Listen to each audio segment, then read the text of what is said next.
புதுசா வரப்போகுது 2025. இந்த 2025ல பல பேர் வந்து பல ஐடியாவில் இருப்பீங்க. அந்த ஐடியாவுக்கு வந்து நம்ம ஒரு எப்படி நம்ம இந்த ஐடியாவை டெலிவரி பண்றது அப்படின்றது, அதாவது என்னன்னு கேட்டீங்கன்னா நம்ம பர்ச்சேஸ் பண்ற ஐடியா வச்சிருப்பீங்க. அதாவது 2025ல பர்ச்சேசிங் கைடு எதுக்குன்னு கேட்டீங்கன்னா ஸ்மார்ட் போன். நான் ஒவ்வொரு ப்ராடக்ட்டுக்கும் பர்ச்சேசிங் கைடு போடுறேன், எப்படி பர்ச்சேஸ் பண்ணுன்றத. ஃபர்ஸ்ட் இந்த ஸ்மார்ட் போனுக்கு நீங்க பர்ச்சேசிங் கைடு எப்படின்றத நீங்க தெரிஞ்சுக்கீங்க. இந்த கைடை ஃபாலோ பண்ணா நீங்க வந்து ஒரு ப்ராடக்ட்டை பர்ச்சேஸ் பண்ணா அப்பதான் நீங்க வந்து ஒரு ஸ்மார்ட் போனை பர்ச்சேஸ் பண்ணிட்டு ஒரு வாரம் கழிச்சு நம்ம வெயிட் பண்ணிருக்கலாமோ, இந்த ஸ்மார்ட் போனை ஏன்னா நம்ம பர்ச்சேஸ் பண்ணோம் அப்படின்ற உங்க மைண்ட்ல தோணாது. அதுக்கான கைடு தான். நிறைய பேர் ஒரு ஸ்மார்ட் போனை பர்ச்சேஸ் பண்ணிட்டு இன்னும் கொஞ்ச நாள் வெயிட் பண்ணிருக்கலாமோ, இது தப்பா பர்ச்சேஸ் பண்ணிட்டோமோ, இது இப்ப இந்த வேலைக்கு நம்ம வேற போனை எடுத்துக்கலாமோ அப்படின்ற உங்களுக்கு டவுட்லாம் வரக்கூடாதுன்னு கேட்டீங்கன்னா இந்த வீடியோ முழுக்க பாருங்க. உங்களுக்கு ஒரு முடிவு கிடைக்கும். அதன் மூலமாக நீங்க ஒரு ஐடியா கிடைக்கும். அதனால நீங்க வந்து 15 நாள் இன்னும் இருக்கு 2025 ஸ்டார்ட் ஆக. 2025 பொங்கல் டயத்துல எக்கச்சக்கமான ஆஃபர்ஸ் வரும், எக்கச்சக்கமான ப்ராடக்ட் வரும், எல்லாத்தையுமே நம்ம சொல்ல போறோம். அதனால வந்து இப்போ வந்து 2025ல ஒரு ஸ்மார்ட் போனை பர்ச்சேஸ் பண்ற கைடு என்ன, எப்படி நம்ம பர்ச்சேஸ் பண்ணோம் அப்படின்றத தெரிஞ்சுக்கங்க. ஃபர்ஸ்ட் நம்ம அதுக்கு தேவையான பட்ஜெட்டை செட் பண்ணணும். நம்மளோட பட்ஜெட் என்ன, 10,000ல பர்ச்சேஸ் பண்ண போறோமா, 10,000, 15,000, 20,000, 25, 30, 35, 40, அதுக்கு மேல போனா பிளாக்ஷிப் போன், இந்த மாதிரியான போனை நம்ம பர்ச்சேஸ் பண்ண போறோமா அப்படின்றத நம்ம முடிவு பண்ணோம். முதல் முறையாக நம்ம பட்ஜெட்டை செட் பண்ணணும். Set your budget, fix your budget. பட்ஜெட்டை ஃபிக்ஸ் பண்ணிட்டு அந்த பட்ஜெட்ல இருந்து நம்ம மாறக்கூடாது. அதுக்கு அதை விட நம்ம ஒரு பட்ஜெட் செட் பண்றது எப்படின்னு கேட்டீங்கன்னா, நான் ஒரு 5,000 வச்சுக்கணும். 5,000 பிட்வீன், அதாவது ஒரு 20,000 இருந்து 25,000 நான் ஒரு ஸ்மார்ட் போன் வாங்க போறேன், இல்ல நான் 25 இருந்து 30,000 வாங்க போறேன், இல்ல நான் 10,000 இருந்து 15,000 அப்படின்ற மாதிரி செட் பண்ணா அதுக்கு பேர் தான் பட்ஜெட் செக்மெண்ட். இந்த பட்ஜெட்டை நம்ம பிளான் பண்ணணும். நம்ம அதுக்குள்ள நிறைய மாடல் நம்ம அப்பதான் நம்ம அனலைஸ் பண்ணலாம், நம்ம நிறைய சர்ச் பண்ணலாம், நிறைய டீடைல் எடுக்கலாம். அதை நம்ம ஃபிக்ஸ் பண்ணோம். ஃபிக்ஸ் யுவர் பட்ஜெட் தான் முதல் முறையாக.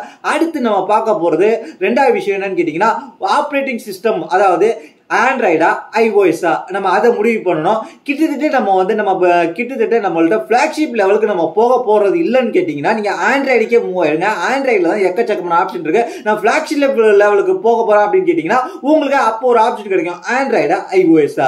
ஐஓஎஸ்னா பட்ஜெட் அதிகமா போகும், ஆண்ட்ராய்டுனா கொஞ்சம் பட்ஜெட் கம்மியில நம்ம எடுத்துக்கலாம். ஆண்ட்ராய்டா ஐஓஎஸ்ஆ அப்படின்றது நம்ம முடிவு பண்ணணும். அதை முடிவு பண்ணிட்டு அதுக்கப்புறம் அது நம்ம என்ன ப்ராசஸர் எடுக்க போறோம். ஆண்ட்ராய்டு பக்கம் நம்ம வந்தோம்னா ஆண்ட்ராய்டுல நான் இந்த ப்ராசஸர் எடுக்க போறேன், மீடியாடெக் போறேன், ஸ்னாப் டிராகன் போறேன், அதை முடிவு பண்ணணும். அதுக்கப்புறம் வந்து நான் வந்து இதுக்கு ஐஓஎஸ்னா ஐஓஎஸ்க்கு போக போறேன். ஐஓஎஸ்ல என்ன ப்ராசஸர், ஐஓஎஸ்ல A18, A17, A16 அந்த மாதிரி சொல்லுவாங்க. முடிஞ்ச அளவுக்கு நம்ம பட்ஜெட் செக்மெண்ட் பண்ணிட்டோம்னாலே, நம்ம ஒரு அண்டர் 50K கீழே இருக்கிறோம்னாலே முடிஞ்ச அளவுக்கு நீங்க ஆண்ட்ராய்டே போயிடுங்க. ஆண்ட்ராய்டுல பாத்துட்டீங்கன்னா ஆண்ட்ராய்டுல ப்ராசஸரை பாத்தீங்கன்னா 2 இருக்கு. ஒன்னு என்னன்னு கேட்டீங்கன்னா குவால்காம் மீடியாடெக் 2 இருக்கு. அதாவது ஸ்னாப் டிராகன் மீடியாடெக், ஸ்னாப் டிராகனா மீடியாடெக்ன்ற மாதிரி பல கேள்விகள் வரும். உங்களுக்கு வந்து ஹையர் காஸ்ட் உங்களுக்கு இருக்கு அப்படின்னு கேட்டீங்கன்னா நீங்க வந்து ஸ்னாப் டிராகன் போலாம். உங்களுக்கு நான் மிட்ரேஞ்ச்ல போன் எடுக்க போறேன்னு சொன்னீங்கன்னா நீங்க மீடியாடெக் போலாம். ஏன் மிட்ரேஞ்ச்ல மீடியாடெக்னு கேட்டீங்கன்னா மீடியாடெக் தான் மிட்ரேஞ்ச் இப்போ ஒட்டுமொத்தமா ஆக்கிரமிச்சிருக்காங்க. நிறைய போன்ல பாத்தீங்கன்னா மீடியாடெக் தான் வருது. மீடியாடெக் நல்லாவே டெலிவரி பண்ணிட்டு இருக்காங்க. ஹையர் ப்ராசஸர்ல மீடியாடெக் நல்லா டெலிவரி பண்ணலன்னு கேட்டீங்கன்னா ஹையர் ப்ராசஸர்லயே மீடியாடெக் டஃப் கொடுத்துக்கிட்டு இருக்காங்க. இன்னைக்கு உள்ள போட்டியில வந்து ஸ்னாப் டிராகனுக்கும் மீடியாடெக்குக்கும் ஒண்ணுக்கு ஒன்னும் இழைச்சது கிடையாது. ஒண்ணுக்கு ஒன்னும் பெஸ்ட், ரெண்டுமே ஒரே லெவலான பெர்ஃபார்மன்ஸா கொடுக்குது. அதனால நம்ம அதை முடிவு பண்ணணும். நம்ம ஸ்னாப் டிராகன் போக போறோமா, மீடியாடெக் போக போறோமா அப்படின்றத முடிவு பண்ணிட்டு அதுக்கப்புறம் நம்மளோட ரேம் வேரியன்ட் என்ன, 8GB ரேம் வேணுமா, 12GB ரேம் வேணுமா, இல்ல அதுக்கு மேல நம்மளுக்கு வேணுமா 16GB அப்படின்றது தான். மோஸ்ட் ஆஃப் ஆல் நீங்க வந்து என்ன பொறுத்த வரைக்கும் நீங்க வந்து எடுக்கிற பட்ஜெட்ல உங்களுக்கு வந்து 8GB ரேம் தான் அதிகபட்சம். நீங்க கம்மி பட்ஜெட்ல எடுத்தீங்கன்னா ஒரு மிட் ரேஞ்ச் போனா நீங்க எடுக்கிறீங்கன்னா உங்களுக்கு கிட்டத்தட்ட ஒரு 3 ல இருந்து ஒரு 5 இயர்ஸ் வரைக்கும் நான் யூஸ் பண்ணோம் அப்படின்னு கேட்டீங்கன்னா நீங்க 12 to 16GB ரேம் இருக்கிற மாதிரி எடுங்க. அந்த மாதிரி ஒரு பட்ஜெட்ல போங்க அப்படின்றத நான் சொல்லுவேன். அதுக்கப்புறம் கேமரா குவாலிட்டி நம்மளுக்கு தேவையா, நம்மளுக்கு எதுக்கு தேவை, வீடியோக்கா போட்டோகிராஃபிக்கா அப்படின்றத நம்ம முடிவு பண்ணணும். எனக்கு கேமரா குவாலிட்டி அந்த அளவுக்கு இம்பார்ட்டன்ட். நம்ம கொடுக்கறது வந்து நீங்க ஒரு கண்டென்ட்க்கு மேக்கிங் பண்றணும், இல்லைன்னா எனக்கு போட்டோ எடுப்பேன், நான் ஒரு வீடியோ எடுப்பேன் எல்லா இடத்துலயும் அப்படின்னா உங்களோட கேமரா குவாலிட்டி முக்கியம். கேமரா குவாலிட்டி நம்ம பார்க்க வேண்டியது என்னன்னு கேட்டீங்கன்னா நம்மளோட நம்மளுக்கு எந்த பர்பஸ்ல தேவை, ஒரு போட்டோஸ் எடுக்கிறதுக்கு மட்டும் நம்மளுக்கு கேமரா தேவையா, இல்ல வீடியோவுக்கு நம்மளுக்கு கேமரா தேவையா. சில போன் வந்து போட்டோல வந்து நல்லாவே ஹை பர்ஃபார்மன்ஸ் பண்ணுவோம். சில ஃபோன் வந்து வீடியோ எடுக்கிறதுல நல்ல பர்ஃபார்மன்ஸ் பண்ணும், ஃபோட்டோ எடுக்கிறதுல கொஞ்சம் பர்ஃபார்மன்ஸ் கம்மியாக இருக்கும். சில ஃபோன் ஃபோட்டோ எடுக்கிறதுல மட்டுமே பர்ஃபார்மன்ஸ் பண்ணும், வீடியோ எடுக்கிறதுல கொஞ்சம் டவுனாக இருக்கும். நம்மளுக்கு எதுக்கு தேவை வீடியோ தான் நான் மெயினாக எடுப்பேன்னா வீடியோவுக்கு ஃபோக்கஸ் பண்ணி அந்த ஃபோனை பற்றி நம்ம டீட்டெயில் தெரியணும். அதுக்கப்புறம் டிஸ்பிளேயை பொறுத்த வரைக்கும் நான் மீடியா கன்சம்ஷன் அதிகமாக பண்ணுவேன். நான் ஒரு படம் பார்ப்பேன், நான் வீடியோ எடிட்டிங் பண்ணுவேன், அதுக்கெல்லாம் மெயினாக டிஸ்பிளே வேணும். டிஸ்பிளே வந்து நல்ல டிஸ்பிளேவாக இருக்கணும். முடிஞ்ச அளவுக்கு நீங்கள் AMOLED டிஸ்பிளே போயிடுங்க. அது மட்டும் இல்லாமல் இப்போ வந்து ரெசல்யூஷன்லாம் 1.5K அந்த மாதிரி போயிட்டு இருக்கு. நீங்கள் வந்து ஒரு AMOLED டிஸ்பிளே எடுத்தாலே குவாலிட்டி நல்லாவே இருக்கும், அதோட கலர் அக்யூரேஷன் நல்லா இருக்கும், அது பார்க்கறதுக்கு சூப்பராக இருக்கும். அப்போ தான் நம்ம எடுக்கிற ஃபோட்டோஸ் நம்மளுக்கும் நல்லாவே பளிச்சுன்னு தெரியும், நம்ம வீடியோஸும் நல்லா தெரியும். நம்ம வந்து ஒரு படம் பார்த்தோம்னா அந்த படோட கலர்லாம் நல்லாவே இருக்கும். அதுக்கப்புறம் ஸ்மார்ட் போனோட இன்டர்ஃபேஸ் ரொம்பவே முக்கியம். நம்ம எந்த ஆண்ட்ராய்டு ஃபோன் யூஸ் பண்றோமோ அதுக்குள்ள இன்டர்ஃபேஸ், இல்லாட்டி iOSனா ஒரே ஒரு இன்டர்ஃபேஸ் தான் iOS. ஆண்ட்ராய்டுனா எக்கச்சக்கமான இன்டர்ஃபேஸ் இருக்கு. ஆண்ட்ராய்டுன்ற ஓஎஸ்க்கு மேல உள்ள ஒரு கஸ்டம் ஸ்கின் இருக்கும். அந்த கஸ்டம் ஸ்கின் எக்கச்சக்கமா இருக்கு. பிக்சல் போனுக்குனா ஒரு கஸ்டம் ஸ்கின் இருக்கும், One UIக்கு ஒரு கஸ்டம் ஸ்கின் இருக்கும், ஆக்சிஜன் OS கஸ்டம் ஸ்கின் ஒன்று இருக்கும், அதாவது MIUI, அதாவது இப்போ வந்து ஹைப்பர் OS மாறி இருக்கிற ஹைப்பர் OSக்கு ஒரு கஸ்டம் ஸ்கின் இருக்கும், கலர் OSக்கு, Realme UIக்கு, FunTouch OSக்கு, EMUIக்கு எக்கச்சக்கமான கஸ்டம் ஸ்கின் இருக்கு. உங்களுக்கு எந்த ஸ்மார்ட் போனோட எந்த ஸ்கின் பிடிக்கும்? சாம்சங் ஃபேன்ஸா இருந்தா One UI பெஸ்ட்னு சொல்லுவாங்க. அது மட்டும் இல்லாம நிறைய பேர் வந்து ஆக்சிஜன் OS நல்லா இருக்குன்னு சொல்லுவாங்க, OnePlus ஃபேன். கலர் OS நல்லா இருக்குன்னு Oppo ஃபேன்ஸ் சொல்லுவாங்க. அது மட்டும் இல்லாம Realme UI நிறைய பேர் நல்லா இருக்குன்னு சொல்லுவாங்க. Vivo சைடு பாத்தீங்கன்னா FunTouch OS நல்லா இருக்குன்னு சொல்லுவாங்க. சில பேர் Redmi ஃபேன்ஸ்னா ஹைப்பர் OS. அதனால உங்களுக்கு எந்த இது யூஸ் ஆகும், இதுக்கு முன்னாடி நீங்க எந்த OS யூஸ் எந்த கஸ்டம் ஸ்கின் யூஸ் பண்ணிருக்கீங்க அப்படின்றத அதை யூஸ் பண்ணி பார்த்துருந்தா அது உங்களுக்கு பிடிச்சிருந்துச்சுன்னா அதை யூஸ் பண்ணுங்க. இல்லை அதோட பெட்டர் ஆப்ஷன் இருக்கு எக்கச்சக்கமா. ஆண்ட்ராய்டு பக்கம் வந்தீங்கன்னா இவ்வளோ ஆப்ஷன் இருக்கு, இதில் நீங்க எதை வேணாலும் நீங்க தேர்ந்தெடுக்கலாம். அதுல உங்க ஒவ்வொருத்தவங்க கஸ்டம் ஸ்கின் கொடுக்குறதுனால நம்ம தீம் ஆப்ஷன் நிறைய நம்மளுக்கு கிடைக்கும்.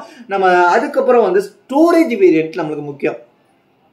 நம்ம வந்து 64, 128, 256, 512, 1 TB வரைக்கும் நம்ம ஸ்டோரேஜ் எடுக்கலாம். ஆனா அந்த ஸ்டோரேஜ் வந்து நம்ம யூஸ் பண்ணக்குள்ள ஃபாஸ்டா இருக்கணும். நம்ம ஒரு ஃபைல் டிரான்ஸ்ஃபர் ஓடுறோம், இல்லை ஃபைலை வந்து நம்ம இன்னொரு இடத்துல இருந்து ஏத்துறோம்னா அந்த டிரான்ஸ்ஃபரிங் ஸ்பீடு நல்லா இருக்கணும். அதுக்கு பாத்தீங்கன்னா UFS 2.0 இருக்கு, அதுதான் இருக்கிறதே கம்மி. அதுக்கப்புறம் UFS 3.1 இருக்கு. அதுக்கப்புறம் பாத்தீங்கன்னா லேட்டஸ்டான UFS 4.0 இருக்கு. சில பிளாக்ஷிப் போன்ல கூட பட்ஜெட்டை கட் பண்றதுக்காக, பட்ஜெட்டை குறைச்சி கொடுக்கணுன்றதுக்காக UFS 3.1 தான் கொடுத்துருப்பாங்க. இப்போ UFS 4.0 வரைக்கும் வந்துருச்சு. 4.0 இருக்கிற போனா நீங்க பார்த்து அதுதான் வந்து நம்ம ஃபியூச்சர்ல யூஸ் பண்ற போனுக்கு, கிட்டத்தட்ட ஒரு 5 வருஷம் வச்சிருக்கிற போனுக்கு வந்து யூஸ்ஃபுல்லா இருக்கும். நம்ம வருஷத்துக்கு ஒருக்கா மாத்திரதா நம்ம வந்து கவலைப்பட தேவையில்லை. இந்த ஸ்டோரேஜை நம்ம அடுத்த வருஷம் லேட்டஸ்டா வாங்கிக்கலாம்ன்றதை நம்ம விட்டுட்டு போயிடலாம். ஆனா நம்ம இன்னைக்கு காலகட்டத்தில் மிடில் கிளாஸ் பீப்புள் எல்லாருமே ஒரு போனை 5 வருஷம் வரைக்கும் யூஸ் பண்றதுக்கு நம்ம முயற்சி பண்ணுவோம். அப்படி யூஸ் பண்ணும்போது இப்பயே நம்ம லேட்டஸ்டா வாங்கிட்டோம்னா, லேட்டஸ்ட் வெர்ஷனா உள்ளதா வாங்கிட்டோம்னா பட்ஜெட் போன்ல UFS 4.0 கொடுக்குறாங்க. அதனாலதான் சொல்றேன் UFS 4.0 அதை உள்ளதா நீங்க பார்த்து வாங்கிக்கங்கன்னு தான் நான் சொல்றேன். அதனால UFS 3.1 சில போன்ல இருக்கும், அதை நல்லா நீங்க பார்த்ததுக்கு அப்புறம் வாங்கிங்க. அதுதான் சார்ஜிங் ஸ்பீடு முடிவு பண்ணும். சில அந்த UFS கொடுக்கறது தான் நிறைய ஸ்டோரேஜ், அதை நீங்க மெயினா அதை பார்த்து வாங்கிக்கிங்க. அதுதான் லேட்டஸ்ட்டை மட்டுமே நீங்க ஃபோக்கஸ் பண்ணுங்க. அதுக்கப்புறம் பேட்டரி கெப்பாசிட்டியை பொறுத்த வரைக்கும் இந்த காலகட்டத்தில் மினிமம் வந்து பேட்டரி கெப்பாசிட்டி வந்து எல்லா போனுமே ஆவரேஜா 5000 கொடுக்குறாங்க. 5000 கீழே இருக்கிற போனே நீங்க வாங்காதீங்கன்னு தான் சொல்லுவாங்க. ஏன்னா 5000 mAh இருக்கிற போனே வந்து இன்னைக்கு 5 to 6 hours தான் ஸ்கிரீன் டைம் கிடைக்குது.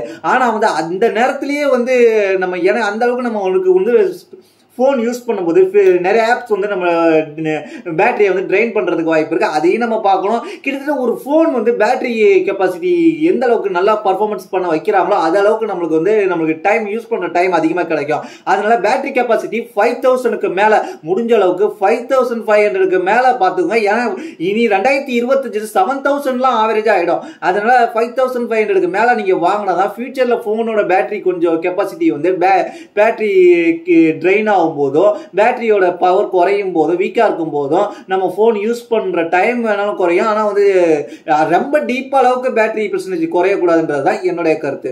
நம்ம லாங் டைம் யூஸ் பண்றவங்களுக்காக நம்ம பேசிக்கிட்டு இருக்கோம். அதுக்கப்புறம் நம்ம வந்து ப்ளோட்வேர், ஒரு போன் நம்ம யூஸ் பண்றோம்னா அந்த போனை நம்ம வாங்கணும். இந்த பிராண்ட்ல இவ்வளவு ப்ளோட்வேர் கொடுக்குறாங்களா? ப்ளோட்வேர் கொடுக்காத போனும் இருக்காங்க. லாவா பாத்தீங்கன்னா ப்ளோட்வேர் கிடையாது, அதிகம் ப்ளோட்வேர் இருக்காது. அவங்களோட ஒரு சில ஆப்ஸ் இருக்கும், அதை தவிர்த்து வேற தேர்ட் பார்ட்டி ஆப்ஸ் இருக்காது.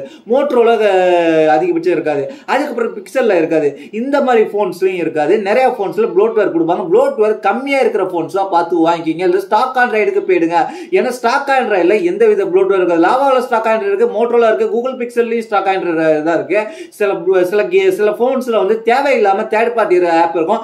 அன்இன்ஸ்டால் பண்ண விட்டா நம்மளுக்கு நல்லது. அன்இன்ஸ்டால் பண்ண விடாமே வச்சிருப்பாங்க. ஏன்னு கேட்டீங்கன்னா அவங்க வந்து அதெல்லாம் வந்து காசு கொடுத்து வாங்கி தான் அவங்க வந்து நம்மளுக்கு வந்து போனோட காஸ்ட்ல வச்சிருப்பாங்க. ஃபைனலாக நம்ம இதை தாண்டி நம்ம வேற என்ன பார்க்கணும்னு கேட்டிங்கன்னா, எல்லாருமே இப்போ 4G 5Gன்னு கேட்பாங்க. 4G 5Gலாம் நீங்கள் போதீங்க, நீங்கள் 5G ஃபோனை மட்டுமே போங்க. ஏன்னா 5G இப்போ வந்து 2025 ஃபுல்லாக இந்தியாவில் ரோல் அவுட் ஆகிடும். அதுக்கப்புறம் நம்ம பார்க்க போகிறது என்னன்னு கேட்டிங்கன்னா, உங்கள்கிட்ட பட்ஜெட் அதிகமாக இருந்துச்சுன்னா வயர்லெஸ் சார்ஜிங் பாருங்க. ஐபி ரேட்டிங் மெயினாக பாருங்க. ஏன்னா ஐபி ரேட்டிங் என்ன கொடுக்குறாங்க இப்போ பார்த்தீங்கன்னா அண்டர் 50K 15,000 கீழே சில ஃபோனில் வந்து வாட்டர் ரெசிஸ்டன்ட் கொடுக்க ஆரம்பிச்சுட்டாங்க. அதனால அதை மெயினாக ஃபோக்கஸ் பண்ணிவாங்க. 2025 வாட்டர் ரெசிஸ்டன்ட்ன்றது எல்லாரும் ஃபோன்லையும் கொடுக்க ஆரம்பிச்சிருவாங்க. அதனால அதை ஃபோக்கஸ் பண்ணி ஒரு ஃபோன் வாங்க ஆரம்பிங்க. அதுக்கப்புறம் ஸ்பீக்கரை பொறுத்த வரைக்கும் டூயல் ஸ்பீக்கரா பார்த்துங்க. டால்பி அட்மாஸ் சப்போர்ட் இருக்கதா பார்த்துங்க. அதுக்கப்புறம் NFC சப்போர்ட் இருக்கதா பார்த்துங்க. இந்த காலத்துல NFC சப்போர்ட் இல்லைன்னா ஃபோன் வந்து டேப் டு பேக்லாம் நம்ம யூஸ் பண்ண முடியாது. அதுக்கப்புறம் வந்து எல்லாமே வந்து ப்ளூடூத் வெர்ஷன் லேட்டஸ்ட் வெர்ஷன் 5.4 இருக்கிறதா பார்த்துங்க. அதுதான் இப்போதைக்கு இருக்கிற லேட்டஸ்ட் வெர்ஷன். அதுக்கப்புறம் வைஃபை பொறுத்த வரைக்கும் வைஃபை 6க்கு மேலே இருக்கிறதா பார்த்து வாங்கிங்க. 6 வந்து அதே கொஞ்சம் பழசு தான். 6+ தாண்டி 7 வரைக்கும் வந்துருச்சு. ஆனா இந்தியாவில் இன்னும் 7லாம் வரல. 6 இருக்கிறதா ஆவரேஜா போனை வாங்கிக்கிங்க. அப்படி இதெல்லாம் நல்லா ஃபோக்கஸ் பண்ணி வாங்கினீங்கன்னா ஒரு போனை 3 இருந்து 5 இயர்ஸ் யூஸ் பண்ணலாம். இதை மட்டும் மைண்ட்ல வச்சு நீங்க போனை சர்ச் பண்ணி பாருங்க. அந்த பட்ஜெட்ல நீங்க தேடுறதெல்லாம் ரெக்யூர்மெண்ட்லாம் கரெக்டா இருந்தா அந்த போனை பர்ச்சேஸ் பண்ணுங்க. அதை தாண்டி நான் ஒரு விஷயம் சொல்ல வேண்டிய விஷயம் என்னன்னு கேட்டீங்கன்னா, அந்த பிராண்ட்ல சர்வீஸ் எப்படி இருக்கு, உங்க ஏரியாவில் சர்வீஸ் எந்த அளவு கொடுக்குறாங்க, சர்வீஸ் சென்டர் இருக்கான்றத செக் பண்ணி பார்த்துங்க. இப்போ நீங்க ஒரு ஊர்ல இருக்கீங்க, நீங்க இப்போ வந்து ஒரு கிராமத்துல இருக்கீங்க. கிராமத்துல இருந்து டவுனுக்குள்ள கிட்டத்தட்ட ஒரு உங்களால உங்க கிராமத்துல இருந்து மெயினுக்கு வரதுக்கு டவுனுக்கு வரதுக்கு இப்போ டவுனுக்கும் கிராமத்துக்கும் ரொம்ப டிஃபரெண்ட் கிடையாது. ஒரு 10 கிலோமீட்டருக்குள்ள இருந்து வந்துடலாம். அப்படி பார்க்கல உங்க டவுன்ல வந்து கண்டிப்பா அந்த பிராண்டோட சர்வீஸ் சென்டர் இருக்கான்னு பாருங்க. அப்படி இருந்துச்சுன்னா அந்த பிராண்டை ஃபோக்கஸ் பண்ணி வாங்க.